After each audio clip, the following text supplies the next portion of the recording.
Welcome to a new daily top Askreddit video. Today's topic: Redditors who have tried to hide on your cruise when it ended so that you could stay on the ship for the next round. How did that go? Very specific target audience. Everyone should upvote this to get this question answered. I would bet a very few people have tried. I would imagine the success rate is low. So a limited pool. Or, a few people know the secrets of scoring free cruises and don't share. Either way, I want to hear the truth, and it'll probably come from a cruise line employee. I feel like Op is going on a cruise soon and has no plans for the weeks afterwards. Jail.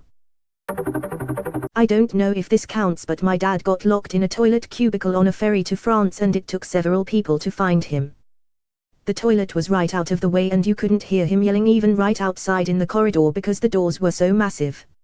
I guess he could have gone immediately back to England. Could have become a ship toilet hermit. This happened to me on a boat in Malta. I went to pee on the only toilet on board in the basement of the boat as the boat docked for a 4-hour stop. I legitimately thought I might die. It was so hot I thought I might suffocate. Finally some guy found me 15 minutes after I was screaming and pounding on the door. He let me out and then laughed about it to his friends. Sort of happened with my husband too. He used to work as a shipping agent and the crew didn't realize he was still on board the tanker until he went up to the main deck.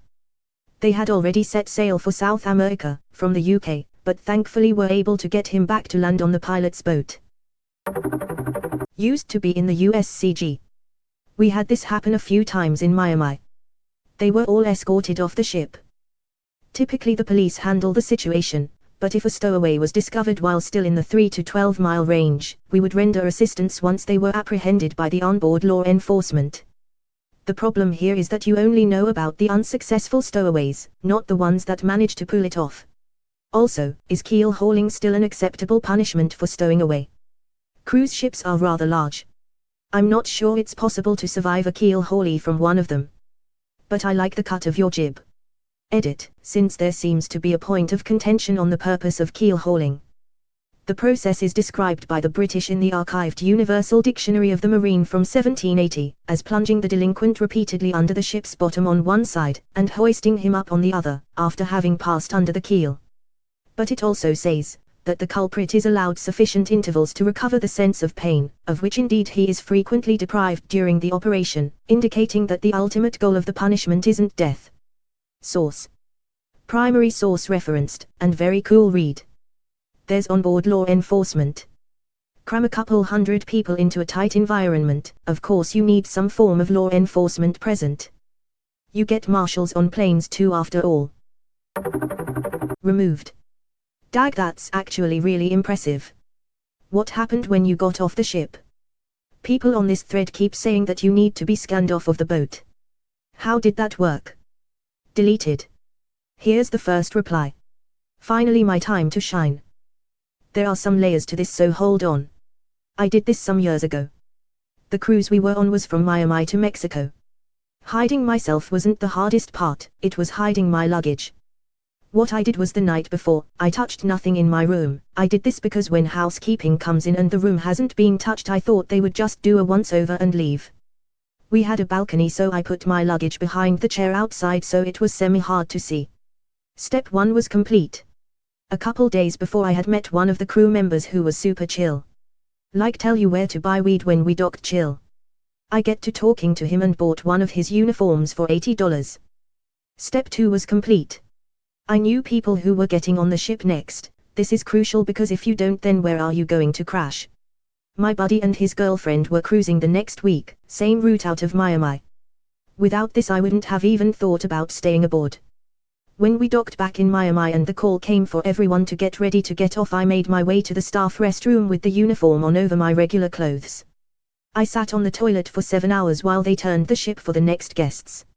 As soon as they started letting people on, I dashed back to the room where my luggage was and awkwardly paced the halls. When the couple came who now had that room, I let them know that a previous guest had claimed that they left their luggage and I needed to check for it. They let me in and my luggage was still on the balcony. I grabbed it and met up with my buddy. I still have the uniform in my storage unit as a very prized possession. Been doing this for a couple of years now. They slapped a name tag on me and now I work here. Hope they also took your bank account and post a monthly salary in there. Then in 20 to 30 years you walk out like it never even happened. Late to the party, but I can chime in and further add proof if needed. I worked for Carnival for 5 years, specifically in debarkation. Additionally, I worked for Disney Cruise Line and Princess Cruise Line. Here's what happens: we give you a card upon check-in and that card is scanned the minute you step on board. Additionally, it is scanned when you leave the ship for either complete debarkation or excursions. At the end of your cruise, debarkation starts around 7 a.m. Come 10 a.m. we receive a list of people who have not yet had their card scanned. It's impossible to get off the boat without getting your card scanned, unless you jump into the water, haha. Then a manhunt begins to get you guys off the ship so we can put a new 2,200 and to 2,600 and people on it. We do not start boarding new passengers until every card from the previous voyage has been scanned. In my experience, nobody ever waits and tries to hide. If you do take a cruise, book a flight that's a little bit later in the morning and go with the latest checkout time you can. So many people aim for debarking around 7 to 9 a.m. Literally over 1,700 people will be waiting in lines that'll take well over an hour to get out of. Instead of waiting in line for the hour, stay on board and eat some breakfast, take some last-minute photos, and then when your time comes just leave, go through customs, and be on your merry way. I'm the one-stop Redditor for all cruising tips, haha. Edit: I'm starting my commute to work, but I'll be sure to answer all questions when I get there. Edit 2: alright, I'm back, time to answer these questions. Edit 3: I'll still answer questions if you PM me. Also thanks for all of the kind words and gold and silver, it's been a fun thread. This sounds US specific though. Here in Sweden there are some really low-class party cruises on the Baltic Sea, called the fuck boats, where they don't scan anyone. And I guess there are all different levels in the world up to the luxury stuff. So not all cruises scan people. That is the best possible name I could imagine. I know where I'm planning my next cruise. Boarded for a trip from Southampton to Quisto. Stayed on to get to New York. All was good until we hit a damn iceberg. Been 107 years and still haven't docked. Fucking sucks, man. At least the water is heating up finally though. Swimming pools are full of salt water though. Better call the maintenance guys. Also, there is a leak in my cabin. It is all electronic card swipe now, everyone monitored all the time. All of the japes and scrapes of being a stowaway, one step ahead of the steward is in the past now. Sounds like it would be easier to just get a job there. That was the usual outcome when I got caught. I worked for Carnival. We will find you. We know you're in the ship. And we all want you to get off so I can take a short nap before I have to do it all over again in a few hours. What you must know is that I have a particular set of skills. This guy gets it. Amen to this. I worked for a small cruise ship company, less than 100 packs, and I would die a little inside every time people weren't packed the morning of departure and would slow everything down. Did they somehow forget that they needed to get off the boat that morning? Do those big ships do same-day turns, i.e. debarkation and embarkation the same day? My company did that, and apparently it's not the norm, at least in small cruise ships. Most of the other companies seem to have at least 24 hours between trips.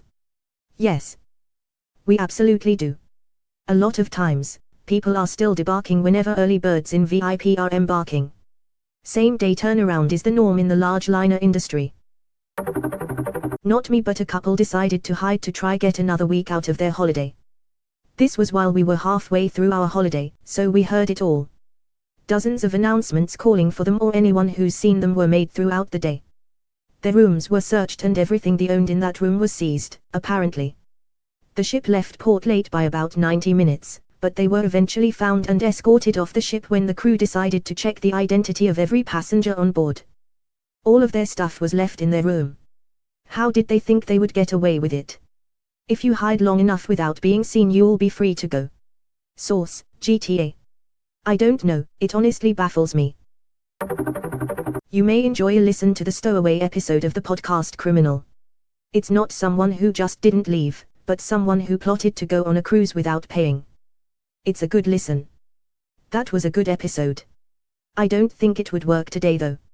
And it sounded like she really didn't have a good time on the boat anyway, with no place to sleep and nothing but buffet snacks, not to mention constantly being worried about being found out. Agreed, no way it would work today. Especially with security cameras. Her approach was smart, hiding in the open. Depends where the cruise is going.